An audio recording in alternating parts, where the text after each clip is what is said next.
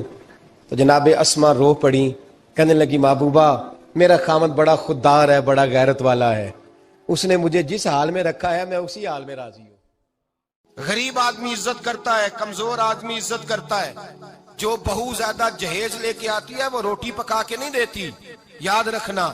جو کسی غریب گھر سے آتی ہے وہ جھک کے سلام کرتی ہے, اسے عزتوں کا پاس ہوتا ہے. میں سب امیروں کو برا نہیں کہتا, اللہ ماشاءاللہ اچھے اچھے لوگ بھی, لیکن یاد رکھنا لوگ سیڑھی لے کے, مرد عورت کی دولت کی سیڑھی پر اوپر جانا چاہتا ہے, عورت مرد کی. انجام کیا ہے؟ لیٹے ہوا ہے بادشاہ بستر پر, بیوی کہنے لگی کچھ ہے, کہنے لگا میں نے جھاڑ کے دیکھا ہے کوئی شے نہیں, لگا ہے کوئی چیز. عورت تب سر پٹائی, کہنے لگی دیکھو تو صحیح. اس نے اوپر سے چادر جو اٹھائی, بیڈ شیٹ جو اتاری, تو نیچے سے ایک دھاگا نکلا. ہاتھ پھیرتے تھے تو نظر نہیں, دھاگا نکلا. کہنے لگا تو اتنی نازک مزاج ہے کہ ایک دھاگا نہیں برداشت ہوا. تو کہنے لگی میرا باپ مجھ سے بڑا پیار کرتا تھا, بڑی محبت کرتا تھا. 4 کنیزائیں تھیں, وہ کہتا تھا میری بیٹی جب بستر پہ سوئے تو چادر میں بال نہیں ہونا چاہیے, اسے تکلیف ہوتی ہے. بڑا پیار کرتا تھا, محبت کرتا تھا, تو میرا بستر وہ بڑا کھینچ کھینچ کے بچھایا کرتی تھی. اس لیے تو میں نے جب باپ کمزور ہوا تو میں نے کہا میں بغیر دولت اور ثروت اور حکومت کے رہ نہیں سکتی, تو میں تبھی تو تیرے پاس آ گئی. بادشاہ نے کہا اٹھ ذرا میرے بستر سے, باہر آ. جب باہر اس کو لایا تو غلام سے کہنے لگا اس کے بال گھوڑے کے ساتھ باندھ لو اور اس کو کھینچو, اتنا کھینچو کہ سارے شہر میں گھماؤ رات کے وقت, اور جب مر جائے ہڈیاں ٹوٹ جائیں تو مجھے خبر دینا. شہزادی پلٹ کے آئی, کہنے لگی میری غلطی کیا ہے؟ کہنے لگا مجھے تو آج سمجھ آئی ہے, تو عزت ڈھونڈنے نکلی ہے. جو باپ 4 کنیزیں تیرے سرانے کھڑے کرتا تھا, جب تو اس کی وفادار نہیں نکلی تو میری کیسے وفادار بنے گی, میری کیسے وفادار بنے گی؟ کوئی بول اول لڑا نہ بول بیٹھی, ان دے خصم ناراض بڑ بولیاں دے, کہاں سر کھائے بول بول ٹھنڈ پائے. بڑے فرق نہیں سجنا بولیاں دے, جیڑیاں خصماں دی وچ رضا وسن, پاگ جاگ جاندے او نہ گولیاں دے. آپ ادلیاں سردار خان تکے, شرما والیاں نو چوٹے ڈولیاں دے. یاد رکھیں لوگ عزت ڈھونڈنے نکلے ہیں, عزت ڈھونڈنے نکلے ہیں وہاں جہاں ہے ہی نہیں. عزت اس کو ملتی ہے جو خوددار ہو, باوقار ہو. میرے مصطفیٰ سے کسی نے پوچھا تھا یا رسول اللہ ذلت کیا ہے؟ 2 لفظ 2 حرف, اور میرے نبی پاک نے سمندر سمو دیا. حضور ذلت کیا ہے؟ فرمایا لالچ کرنا ذلت ہے. حضور عزت کیا ہے؟ فرمایا جو رب نے تجھے دیا ہے اس پر صبر کر, اللہ تجھے عزت عطا فرما دے گا. جو اللہ نے دیا اس پہ صبر کر جو رب نے دیا ہے. اگر تو ہاتھ پھیلائے گا ذلیل ہو جائے گا, رسوا ہو جائے گا. لالچ کرے گا تو رسوا ہوگا. جو اللہ نے تجھے دیا ہے, جو رب نے, خدا جانے بلندی ہے کہ پستی, پر جہاں میں ہوں وہاں کوئی نہیں ہے. اپنے آپ کو اتنا اعلیٰ سمجھ کے شکر کے انداز کہ جہاں اللہ نے مجھے رکھا ہے وہاں کوئی اور موجود. تو شکوے کرتا پھرتا ہے, تو شکایت کرتا ہے میں بڑا کمزور ہوں, فلانا تگڑا ہے, میں بڑا ماڑا ہوں, فلانا مالدار ہے. نا شکری نہ کر. لئن شکرتم لازیدنکم ولئن کفرتم ان عذابی لشدید. فرمایا تو میرا شکر کرتا رہے, میں تیری نعمتوں میں اضافہ کر دوں گا, اور اگر ناشکری کرے گا تو میں عذاب دوں گا, عذاب, اور میرا عذاب بھی سخت ہے. میرے بھائی عزت لالچ میں ہے, ذلت لالچ میں ہے, عزت قناعت میں. اپنے جو اللہ نے دیا ہے اس پہ صبر کریں, حوصلہ کریں. اپنے گھر کو گھر نہ سمجھا کریں, اسے محل سمجھا کریں. اپنی کٹیا کو محل جانے بچ جائیں گے. میں کبھی کبھی اپنے دوستوں سے کہتا ہوں میں کہتا ہوں بڑی خوش قسمت زندگی گزاری ہے, بڑی خوش قسمت زندگی, بڑی خوش قسمت. یہ میرے حضرت فرمایا کرتے, فرماتے یہ جملے کہا کرو رب کریم نے جو والدین میرے لیے پسند کیے وہ مجھے عطا فرمائے. جو بہن بھائی ہم نے تو بعد میں چہرے دیکھے ہیں تو حالات بدل گئے. آج پتہ چلا ہے دیہاتی لوگ تو ولی ہوتے ہیں, اللہ سے زیادہ ڈرتے ہیں. یہ جو سادے لوگ ہوتے ہیں نا دیہاتوں کے, کوئی خیرات لینے والا دروازے پہ آتا تو میں مدرسے کا طالب علم تھا, میری اماں کہتی جا دے آ, تو میں کہتا اماں یہ تو ڈھونگ رچائے آیا ہے, اس کو دینا ہی نہیں چاہیے. تو اماں کہتی بیٹے اتنا ہی کافی نہیں کہ ہمارے دروازے پہ آ گیا ہے. آج سمجھ آتی ہے, آج خیال آتا ہے کہ وہ سادے لوگ ضرور تھے, وہ کتابیں پڑھے ہوئے نہیں تھے, لیکن جو درس محبت انہوں نے پڑھا تھا وہ کم ملتا ہے, وہ تھوڑا ملتا ہے. ناز کیا کرے ناز. آج کسی کو کوئی پینڈو کہہ دے تو اس کا سر جھک جاتا ہے. او خدا کے بندے, پینڈو ہونا تو اتنی بڑی نعمت ہے کہ میرے رسول پاک پیدا شہر میں ہوئے, پرورش جا کے گاؤں میں پائی. جناب عبد المطلب کہنے لگے میں اپنے پوتے کو گاؤں میں بھیجوں گا, ہوا بھی تازہ ہے, زبان بھی خالص ہے, بندے بھی خالص ہے.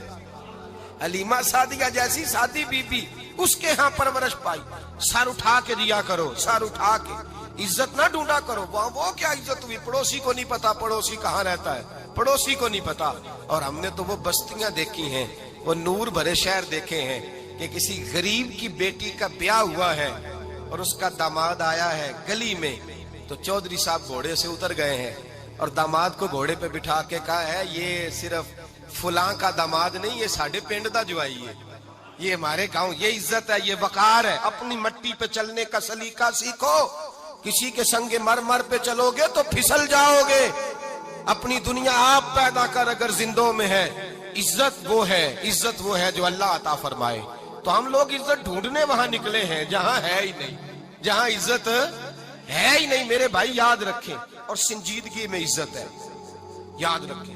ہم لوگ شغل کر کے, زیادہ باتیں کر کے, آگے بڑھ کے, کیمرے کے آگے ہو کے, آگے جا کے عزت حاصل کرنا چاہتے ہیں. یہ عزت نہیں. میرے رسول پاک سید عالم صلی اللہ علیہ وسلم نے فرمایا جو جمعے والے دن بعد میں آیا اور آگے نکلا, آیا بعد میں, نکلا آگے کی طرف بڑھا, لوگوں کی گردنیں پھلانگ کے آگے گیا. فرمایا اس نے تو جہنم کی جانب پل بنایا اپنے لیے, رستہ بنا لیا دوزخ جانے کا. اور پھر جو بڑا ہوتا ہے اس کو نشست کی ضرورت تو نہیں ہوتی, جو بڑا ہوتا ہے اس کو نشست کی حاجت. حضرت ابراہیم بن ادم رحمت اللہ تعالی علیہ ایک جگہ گئے دعوت پہ گئے. ہمیں نشستوں کی ضرورت ہے, بڑائی کی ضرورت ہے, آگے بڑھنے کی ضرورت ہے. آپ دعوت پہ تشریف لے گئے تو پیچھے جوتے پہ بیٹھ گئے, رش بہت زیادہ تھا. تو میزبان کہنے لگا حضرت آگے آئیے, فرمانے لگے یہیں بیٹھا رہنے دو. اس نے کہا حضور کیوں؟ فرمانے لگے اگر میری کوئی عزت ہے نا تو میں یہاں بیٹھوں گا تو میری عزت کم نہیں ہو جائے گی, میری عزت میں کمی. یاد رکھیں, اس بات کو یاد رکھیں. عزت انسان کی, دیکھیں نا, صدر اگر ایوان صدر میں ہو تو پھر بھی صدر ہی ہوتا ہے, اور اگر اپنے گاؤں چلا جائے تو پھر بھی اس کو نشست کی ضرورت ہے. وہ جہاں رہتا ہے وہاں. ایک بزرگوں کی میں نے بات بڑی اچھی سنی. میں بھی میرے پیارے بڑے ہیں قادری صاحب, میں ان سے اکثر کہتا ہوں آپ ہر روز یاد کراتے ہیں کہ یہ مفکر ملت ہے. بھول جاتا ہے لوگوں کو, کل بھول گیا تھا. یہ جملے کو بھولتے نہیں ہے نا جی. کوئی ضرورت کیا ہے ان القابات کی, کیا ہے ان کی, کوئی حاجت نہیں ہوتی. وہ ایک بزرگ تھے تو میں ان کی بات سن رہا تھا, دل کو لگی. کہنے لگے میں جلسے پہ آتا ہوں تو میں دوستوں سے کہتا ہوں میرا نام نہ پکارو, نقیب سے کہتا ہوں نام نہ پکارو, بس کہہ دو حضرت آ گئے تقریر کریں گے. تو کہتے ہیں مجھے نقیب کہنے لگا حضرت صاحب سب کو نہیں آپ کا پتا, کچھ کو پتا ہے کچھ کو نہیں پتا. تو سادے آدمی تھے نا, بڑی پیاری بات سمجھا گئے. کہنے لگے تیرے نعرے لگانے سے میری عزت کو بڑھے گی نہیں. جس کو نہیں نہ پتا ہوگا وہ دوسرے سے پوچھ لے گا یہ کون آئے ہیں. جس کو پتا نہیں نہ ہوتا پوچھ نہیں لگتا بھائی کون ہے, یا بڑے بندے اٹھے نے کون ہے. تو کہتے ہیں جس کو نہیں پتا ہوگا وہ ساتھ والے سے ضرورت نہیں ہے. جب اللہ عزت دیتا ہے تو پھر القابات کی کوئی اس میں گنجائش. تو ہم عزت جان بوجھ کے بڑھ سنجیدگی میں عزت ہے, وقار میں. میرے مصطفیٰ نے فرمایا من صامت نجا, جو چپ کر گیا وہ نجات پا گیا. جو چپ کر گیا وہ چپ کر سہتے موتی مل سن, ذکر کریں تے ہیرے. چپ کر سہتے موتی مل سن, ذکر کریں تے جے پاگلا وانگو رولا پاویں.